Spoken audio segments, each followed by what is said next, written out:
Hello friends, welcome back to the my new video guys and my YouTube channel. Today friends, we are going to talk about guys how can we on talkback in our Redmi phone. Guys, you want to on guys your talkback, so how can you on in this video friends? I am going to show you guys how to on talkback in our Redmi phone and then how can you use your talkback setting. So first of all guys, we will on our phone setting to on talkback. After on phone setting, I scroll it. Guys, click on guys your phone additional setting, guys tap here. Scroll again guys, you can see your accessibility setting, guys tap here.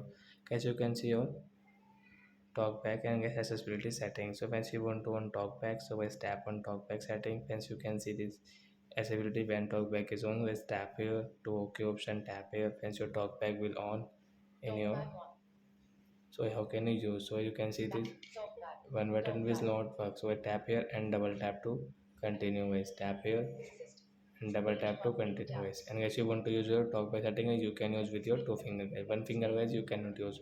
So if a person guys who is blind, so why they cannot see guys properly guys, so they use talkback because guys like they want to open camera, so why they like do that, and they click on any icon, so why they listen camera sound and guys they open camera with double tap. So like that guys, you can own a talkback and you can use in your Redmi phone. So that's it guys, thanks for watching the video, bye guys.